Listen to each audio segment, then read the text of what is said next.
Welcome to the deep dive. Today, we're really plunging into some sources that, well, they kind of rewrite the rule book on competition. That's right. If you feel like you're constantly battling it out in a crowded market, fighting over the same customers, well, this deep dive might just be your shortcut. Uh-huh.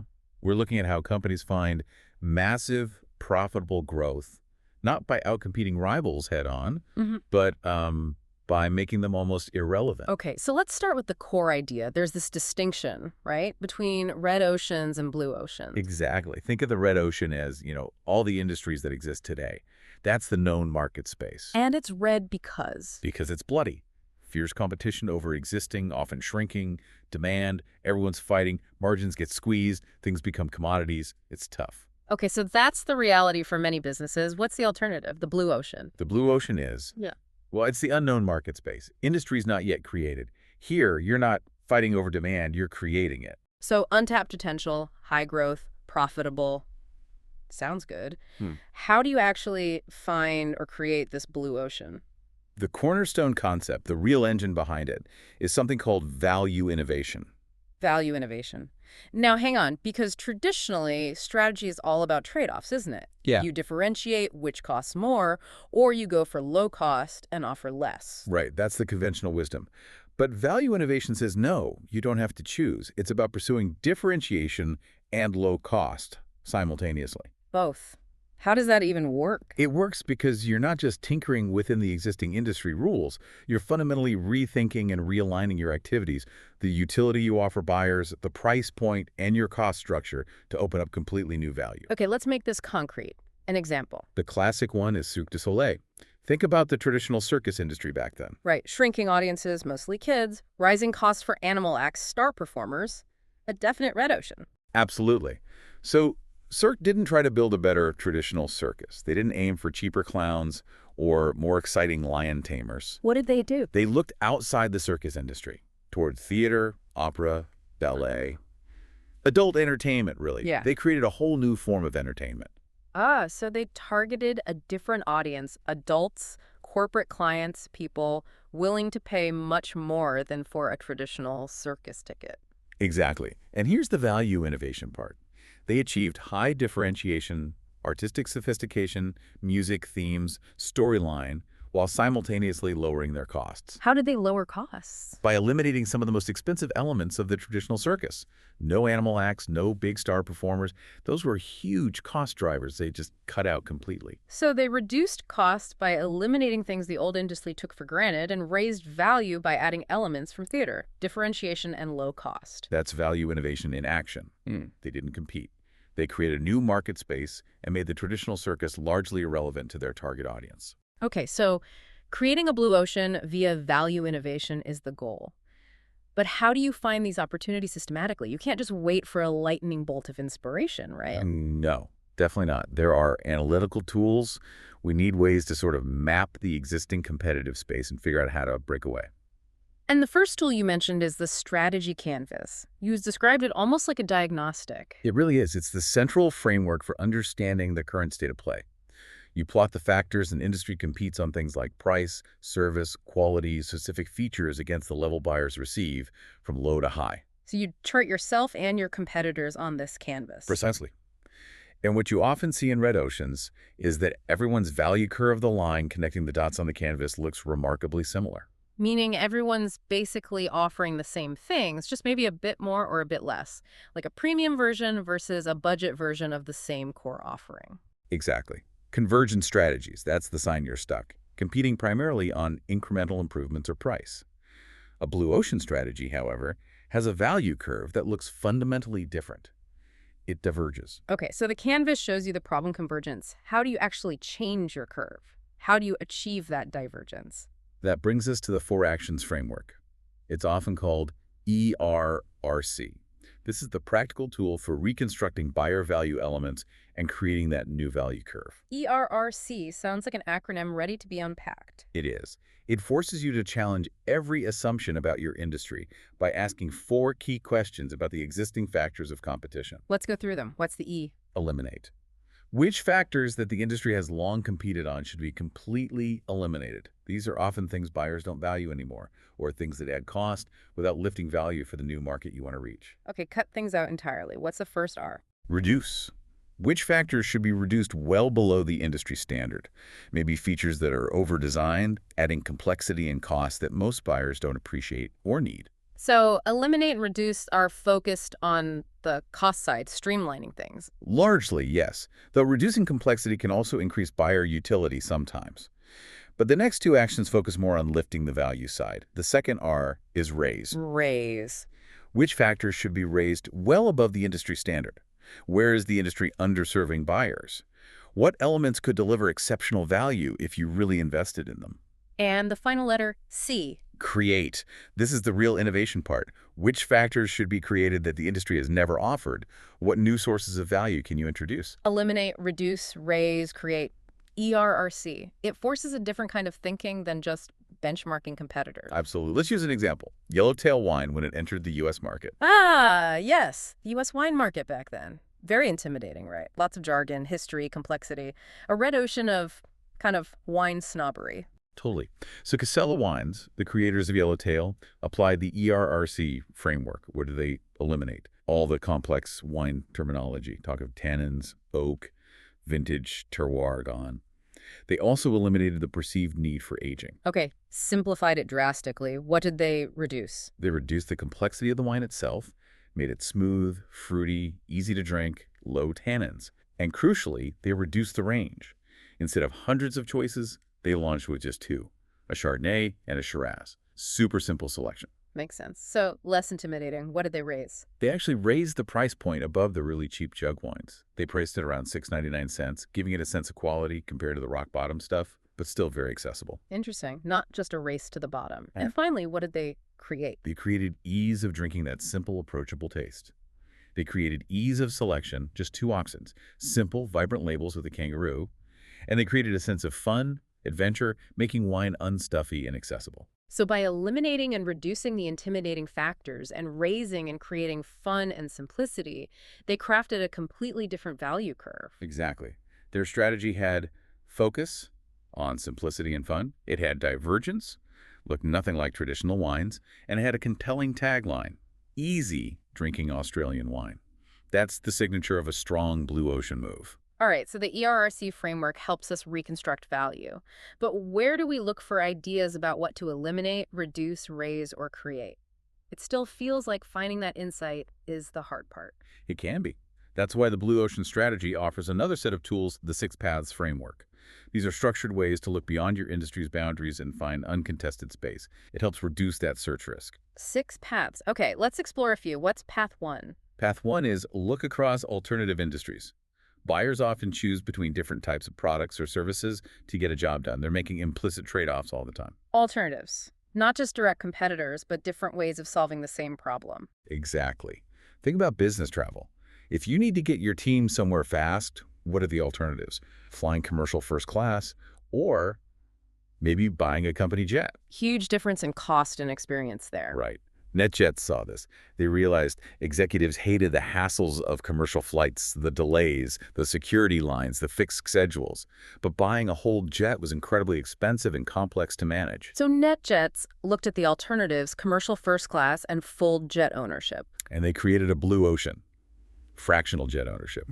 They offer the key benefits of a private jet speed, convenience, point-to-point travel, but at a price point closer to multiple first-class tickets than a whole plane. Yeah. They essentially cherry-picked the best aspects of both alternatives. Making the traditional airline irrelevant for that specific need and full jet ownership seem excessive. Clever. Okay, what's path 2? Path 2 is look across strategic groups within an industry.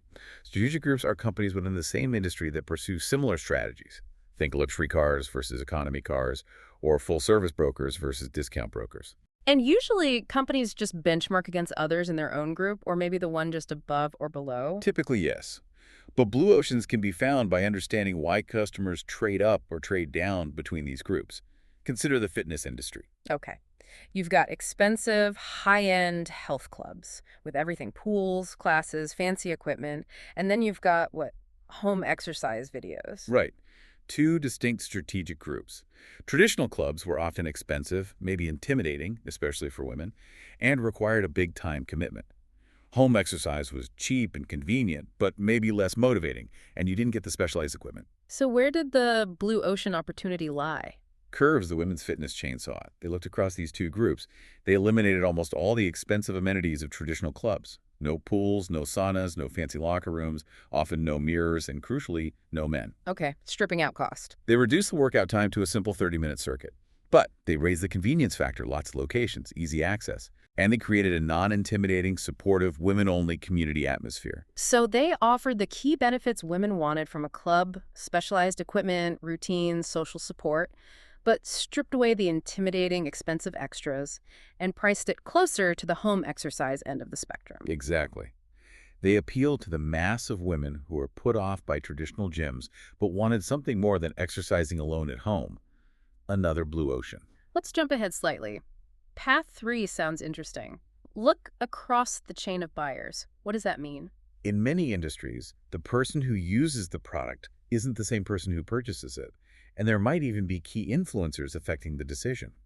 Think pharmaceuticals. Right. The patient uses the drug, maybe the hospital or pharmacy purchases it, but the doctor influences or dictates the choice. Precisely. And historically, the insulin industry focused almost entirely on the influencer, the doctor. What did doctors want? Pure insulin. So companies like Novo Nordisk invested heavily in R&D to achieve higher and higher levels of purity, even when the actual clinical benefit for the patient was becoming marginal. Okay, so they were innovating for the doctor. Yes, but then Novo Nordisk shifted focus.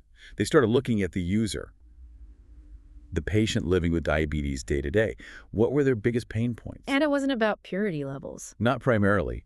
It was the hassle, the inconvenience, the social stigma of carrying around vials, needles, needing to inject discreetly. It was a major quality of life issue. Ah, the user experience. Exactly. This insight led to the development of the Novo pen. It was designed to look like a fountain pen, easy to carry, simple to use, pre-filled insulin. It addressed the patient's needs directly. Transforming the delivery method, not just the drug itself. And that changed the game for them. Completely. It shifted their focus from just making insulin to providing diabetes care, addressing user utility head-on. A massive blue ocean move by focusing on a different group in the buyer chain. Let's try one more path 5. Look across functional or emotional appeal. How does that work? Most industries tend to compete primarily on either functional utility price, features, quality, or on emotional appeal, brand image, aspiration, feeling.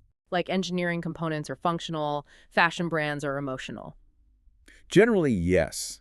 But Blue Ocean strategy asks, what happens if you challenge that orientation? Can you add emotion to a functional product? Or add functionality to an emotional one? Okay, give me an example. Cemex, the cement company, operating in Mexico. Cement is about as functional a commodity as you can get, right? Sold on price and availability. Pretty much. Gray powder in a bag. Right. But Cemex noticed something interesting in their market. Many lower-income Mexican families dreamed of building or expanding their homes, but progress was incredibly slow. They'd save a bit, buy a few bags of cement, maybe some bricks, then run out of money. Often, money saved for construction would get diverted to more immediate emotional events, like a daughter's quinceañera or a town festival. So the functional need for cement was competing with emotional spending. Exactly. Cemex realized they weren't just selling cement, they were competing against fiestas. So they created a program called Patrimonio Hoy. What did it do? It was essentially a community savings club, like a traditional tanda. Groups of families contributed a fixed amount weekly. But instead of getting a cash payout when it was their turn, they received the equivalent value in building materials delivered to their door, along with construction advice and fixed prices. Ah, so it combined the discipline of saving with the social aspect of the tanda and delivered the functional product. But more than that, they reframed the purchase. Buying cement through Patrimonio Hoy wasn't just a functional transaction. It became an act of community, a commitment, an emotional investment in the family's future, almost like contributing to that quinceañera, but with lasting value. They added emotional appeal to a purely functional product. Turning cement into emotional cement? You could say that. Yeah. And the result? A massive increase in cement consumption among this segment, locking in customer loyalty. They shifted the functional-emotional balance. Okay, so we've used the tools, maybe the ERC grid, maybe one of the 6 paths, and we think we've found a potentially game-changing blue ocean idea. Is that it? Just launch? Not quite. A great idea isn't enough. You need a viable, profitable business model to make it sustainable. And there's a specific sequence Blue Ocean Strategy recommends to minimize the risks here. A sequence. Okay, what is it? It's buyer utility, right arrow place, right arrow pro you, cost, the right arrow adoption. You have to get these right in this order. So start with buyer utility. Makes sense. If the product doesn't offer compelling value, nothing else matters. Exactly. Does your offering remove significant pain points for buyers? Does it offer a leap in value? You have to be brutally honest here. Think about the Ford Model T. Before the Model T, cars were. Expensive toys for the rich, Yeah. unreliable, hard to drive, needed expert mechanics. Ford focused relentlessly on utility for the mass market. Reliability, durability, simplicity, ease of repair. He eliminated the pain points. Okay, so utility first. Nail that. Then price. How do you set the right price for a Blue Ocean offering? This is crucial. You can't just price based on your costs or benchmark against niche competitors. You need to set a price that will attract the mass of target buyers from the start. This often means looking at the price corridor of the mass. Price corridor. Meaning, you look at what the mass of buyers are paying for the alternatives that your Blue Ocean offering replaces. Precisely. Ford didn't price the Model T against other cars. He priced it against the horse and buggy, the dominant alternative for mass transport then. He set a price that made the car accessible to millions, immediately tapping into huge latent demand. So set the price strategically to capture the mass market, looking at alternatives. Okay, step 3 is cost. Right. And because you've likely set an aggressive, accessible strategic price, you can't use traditional cost-plus pricing. You have to hit a target cost. Meaning price minus desired profit equals the cost you must achieve. Exactly. Price minus profit, target cost. This forces radical cost innovation. You might achieve it through streamlining operations, think swatch, simplifying watch manufacturing processes to compete with low-cost producers. Or, you mentioned partnering earlier. Yes, partnering is often key. Building everything yourself can be too slow and expensive. SAP, for example, when launching its enterprise software, didn't build its own database. It partnered with Oracle, instantly leveraging their best-in-class technology and drastically reducing development cost and time. Strategic partnerships can be vital for hitting that target cost. Utility, price, cost. Got it. The last step was adoption. This sounds like it's about getting people on board internally. It is. Even if you have the perfect offering, price, and cost structure, your Blue Ocean strategy can fail if you don't bring your own people, employees, partners, stakeholders along with you. Resistance to change is natural. So how do you overcome that resistance? The key here is using fair process in making and explaining the strategic shift. It's not about democracy, but about ensuring people feel respected and understand the why. Fair process. Yeah. What does that involve? 3 core principles. Engagement, involve people in the decisions that affect them. Ask for their input. Explanation, be transparent about why the change is necessary, why certain decisions were made, even unpopular ones.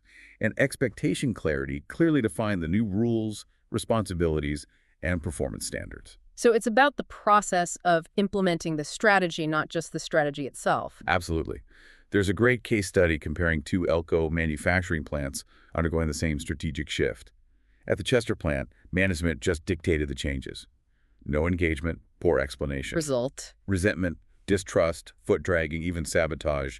The implementation failed. And the other plant, High Park. Management used fair process. They engaged workers, explained the competitive threats driving the change, listened to concerns, and were clear about new expectations. Even though the change was hard, employees felt respected. And the outcome? They committed intellectually and emotionally. They executed the difficult transition willingly and effectively. Fair process builds trust and voluntary cooperation, which are essential for navigating big strategic shifts. Okay, so wrapping this up. Blue Ocean strategy isn't just one thing. It's really an integrated approach, isn't it? It really is. It starts with that mindset shift, pursuing differentiation and low cost together through value innovation. Then it provides tools like the Strategy Canvas and ERRC to analyze and reconstruct value. And the 6 paths to systematically look for new market space, reducing the randomness of innovation. Followed by the strategic sequence, utility, price, cost, adoption to build a robust business model. And finally, embedding fair process to ensure successful execution. It all links together. Which leads to the big question everyone probably has. Is a blue ocean? Well, does it stay blue, or does it inevitably turn red as competitors rush in? Is it sustainable? That's a fair question. Yeah. And the evidence suggests that blue oceans often provide significant periods of uncontested market space, sometimes 10, even 15 years. Think about CNN, Southwest Airlines, Cirque du Soleil in their early decades. Why is that? Why aren't they copied faster? There are pretty significant barriers to imitation. Some are operational. It's actually very hard to copy an entire system that's aligned around both differentiation and low cost. You can't just copy one feature. You have to replicate the whole activity system, which often requires fundamental changes to a competitor's existing operations. Okay, hard to copy operationally. What else? There are also powerful cognitive barriers. For established competitors, imitating a blue ocean strategy often conflicts directly with their existing brand image or their long-held beliefs about how the industry works. Like it just doesn't compute for them. We can't possibly eliminate that feature. Our customers expect it, even if a new market doesn't care. Exactly. Or we can't offer that kind of service at such a low price. It challenges their core logic. So often they hesitate, dismiss it, or try to straddle keeping their old model while trying to graft on a blue ocean feature, which rarely works. So blue oceans can be defensible for quite a while, Yeah. but not forever. Not necessarily forever. The critical thing isn't just creating one blue ocean. It's recognizing when your blue ocean starts to attract competition and, well, begins turning shades of red. So the real challenge is continuous renewal. Precisely. You have to keep monitoring your strategy canvas. When does your value curve start looking like the competitors who eventually emerge? When does it start to converge again? That's your signal. The signal that it's time to value innovate again, to look for the next blue ocean. Yes. The danger isn't the imitator nearly as much as the incumbent falling back into the old habit of competitive benchmarking and incrementalism instead of seeking out the next wave of uncontested market space. So we'll leave our listeners with a final thought then. Take a hard look at your current focus. How much energy are you pouring into battling the rivals directly in front of you within the known rules of your industry? And perhaps more importantly, what vast, untapped ocean of new demand might you be completely ignoring, simply because it lies outside your current competitive boundaries? Where could your next value innovation be waiting?